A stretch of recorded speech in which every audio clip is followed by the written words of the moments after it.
les fameuses petites salles de Zoom, les fameuses breakout rooms. Nous allons vous expliquer la façon la plus simple de le faire. Donc, ça va vous prendre déjà votre réunion déjà allumée, déjà toute prête. Vos étudiants qui sont tous arrivés, mettons vous en avez 20.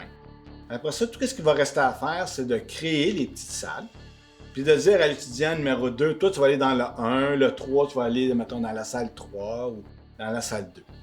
C'est sûr que d'autres techniques existent pour que vous puissiez les préparer d'avance. Le problème, c'est que c'est tellement instable pour l'instant, et c'est beaucoup d'ouvrage pour le professeur et l'étudiant, surtout pour l'étudiant parce qu'il doit absolument avoir un compte. Il doit s'identifier comme quoi il fait partie de l'Université de Montréal, puis après ça, rejoindre la réunion. Donc, on n'ira pas jouer là pour tout de suite. Prenez note que pour l'instant, nous sommes rendus à la version 5.0.5 de Zoom. On regarde ça maintenant.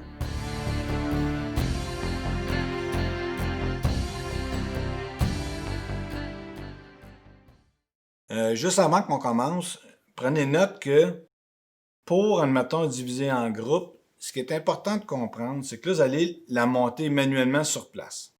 Donc, il faut prévoir une chose. Si jamais vous utilisez vos groupes en début de cours, c'est important de le faire avant, mettons, le cours commence. Vous avez vos 20 étudiants, puis vous commencez déjà à diviser. Mais si ça se fait après la pause, petit truc de métier, parce qu'on ne sait jamais ce qui peut arriver entre le début, puis la pause, puis la fin. Des fois, c'est qu'un glitch. À un moment donné, l'Internet peut couper, vous perdez votre conférence, tout, vous avez tout préparé pour rien parce que vous allez perdre toute votre liste que vous allez avoir déjà préparée. Fait que si c'est après la pause, un petit truc, ce serait de faire votre préparation, de séparer le monde pendant la pause. Fait que là, vous allez dire, bon, ben, vous faites votre cours, vous dites, bon, ben, on s'en va à la pause. Pendant la pause, préparez vos sous-groupes, puis quand le monde va revenir, là, vous allez pouvoir y aller. Puis encore là, si, admettons, vous le préparez au début du cours, vous donnez tout votre cours, vos sous-groupes, puis si jamais il y a quelque chose qui se passe, un bruit de technique, là, ben, la session se ferme. Aussitôt qu'elle se roule, vous avez tout perdu tout ce que vous avez déjà préparé. Fait qu'il faut juste le préparer comme pas trop d'avance. Alors, on continue.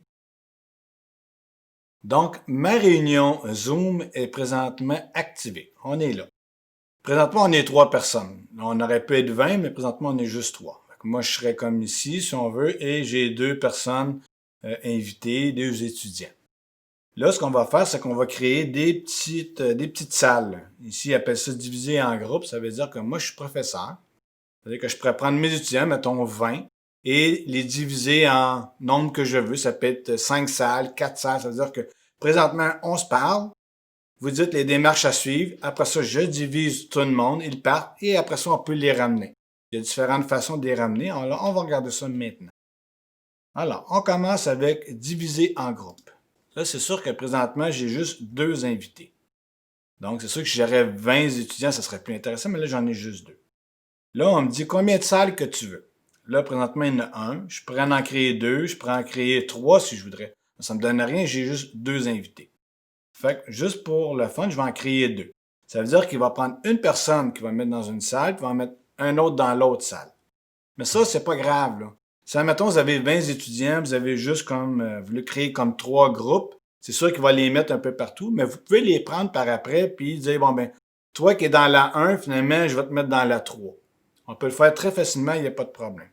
Ou je peux y aller tout simplement manuellement. Donc, ce qu'il va faire, c'est qu'il va créer comme juste présentement 2 chambres.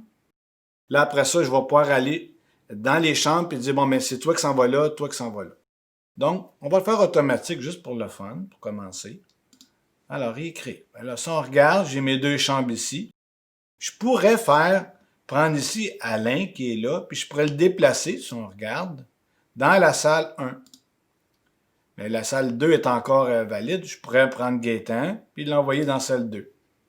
Fait que si vous avez plusieurs salles, puis vos étudiants sont tous mélangés, vous pouvez comme démêler. Mais c'est sûr que si vous avez beaucoup d'étudiants, là, il faut démêler après. C'est un peu compliqué. Fait que des fois, c'est plus simple de faire manuellement, créer, mettons, 4 salles. Puis après ça, vous allez pouvoir cliquer sur les noms. Vous allez avoir les noms ici à votre droite. Puis aller cliquer. Regardez, mettons, si je prends ici Gaétan, je l'envoie, mettons, dans le 1. Je peux arriver ici dans la salle, puis affecter. Là, il va aller me chercher les noms Là, il ne me les donne pas parce que j'en ai pas, mais il va me donner les noms que j'ai ici. Mettons, s'il m'en reste 18 autres étudiants, je vais tous les voir, juste à cocher, puis je vais les avoir directement. Si on regarde un peu plus bas, maintenant, les réunions. Juste pour le fun, je vais recréer mes 2 réunions. Je vais envoyer Gaétan tout de suite dans l'autre conférence. Dans mes options que j'ai présentement ici, voyez-vous, j'ai déplacé automatiquement tous les participants. Ça veut dire que si je coche ceci, quand je vais avoir fini d'avoir tout créé mes chambres, le bouton ici va dire, bon, ben tu peux tous les envoyer, tout le monde. Fait que ça veut dire qu'il va prendre toutes les chambres, puis il va toutes les ouvrir en même temps. Fait que tout le monde va disparaître, va s'en aller dans leur chambre de travail, puis après ça, je peux tous les ramener. Si on regarde ici, est-ce que je veux que les participants puissent venir me rejoindre? Parce qu'ils ont une question, ils ne veulent pas m'écrire, mais ils veulent revenir. Des fois, ça peut être bon, puis des fois, non. Parce que là, ça dépend si vous êtes resté là avec 2, 3 autres personnes, des professeurs invités, vous voulez discuter entre vous pendant que tout le monde est parti. Vous voulez pas qu'un étudiant vienne s'immiscer dans votre rencontre. Ça, je le décocherai. Après ça, est-ce qu'on veut que ça se ferme dans 30 minutes? On va dire au monde, vous avez 30 minutes, vous allez revenir par après. Fait que là, ils vont voir comme un message qui va dire, comme là, moi, voyez-vous, ici, le compte à rebours, il est de 10 secondes.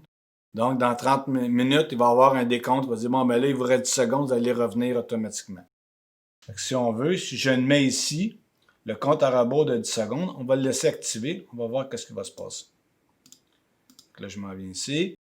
Là, je m'en viens ouvrir toutes les salles. Fait que ça, vous allez voir, les 2 salles, tout le monde va partir. On va le faire. Et voilà. Là, tout le monde est parti, il reste que moi. Bon, là, ils sont en train de parler, nanana. Là, je peux faire comme, je peux écrire. Là, quand j'écris à tout le monde. C'est-à-dire que s'il y a 3 chambres, c'est tout le monde va le recevoir. Là, allez pas faire l'erreur de dire, je vais faire une conversation ici, je vais leur écrire un message, dire, je sais pas, moi, mettons, allô. Mais là, si on voit ici, il n'y a pas personne. Ils ne verront pas ce message-là. Ça, ici, c'est juste pour la fenêtre que les personnes qui sont présentement présentes. Là, il y a juste moi. Si on serait un autre professeur, on pourrait s'écrire entre nous. Donc, si vous voulez envoyer un message à tout le monde, c'est ici qu'il faut écrire. Alors, je veux dire, mettons, je ne sais pas, moi, erreur. Ils vont voir un message d'erreur. Bon. Là, est-ce que je veux maintenant les rejoindre? Des fois, je peux aller voir mes salles, voir si tout va bien. Alors, je vais juste appuyer ici sur rejoindre. Si je le fais, admettons, je fais oui. Là, je vais aller rejoindre Gaétan. Alors, moi, je suis là, Gaétan est là. Et là, mettons, si je veux comme revenir, ça ne donne rien de venir ici pour faire quitter toutes les salles, ça ne fermera pas. Je vais faire comme quitter. Fait que je vais quitter Gaétan. Oui. Et là, je vais revenir sur ma page principale avec mon prof qui m'attend, lui, en attendant. Petite note en passant, je ne sais pas si vous vous rappelez, on avait mis, nous, comme quoi les groupes allaient durer 30 minutes. Donc, ils ne vont pas aller discuter 30 minutes. Pour le savoir, il reste combien de temps? C'est ici en haut, à votre droite, le temps qui reste. Et deuxième point, si jamais un étudiant vient vous revoir, dit « Ah, lui s'est déconnecté puis il est venu vous voir », vous ne pourrez pas le retourner. C'est lui qui a le choix de dire « OK, je veux retourner à mon groupe ». Si on regarde par hasard, c'est admettons Gaétan, il serait avec moi parce qu'il est venu me poser une question, il est venu me parler. J'ai pas d'option pour dire OK, là, je t'ai assez parlé, là, tu repars. Je peux pas le ramener. Lui, il va être en surbrillance ici. C'est lui qui a un petit compte qui va apparaître, dire OK, je peux retourner dans mon groupe. Là, je voudrais que tout le monde revienne. Finalement, là, je suis tanné. Là, le temps, finalement, il y a quelque chose qui ne marche pas. On va faire fermer toutes les salles. Là, vous allez voir, je ne sais pas si vous vous rappelez, on avait mis un décompte de 10 secondes. Un délai. Ça ne se fait pas automatique. Là, il va se faire dans 10 secondes. N'oubliez pas, là, votre délai, mettez pas une minute des fois. Vous voulez dire, là, vous voulez que tout le monde revienne, mais je veux qu'il revienne tout de suite. Vous avez mis une minute, ça va prendre une minute avant qu'il revienne. Alors, si je vois là, ben, tout le monde est revenu. Fait que, j'espère que ça vous a aidé. C'est pas plus compliqué que ça. Fait que, si autre chose, ben, suivez-nous. Merci, bye bye.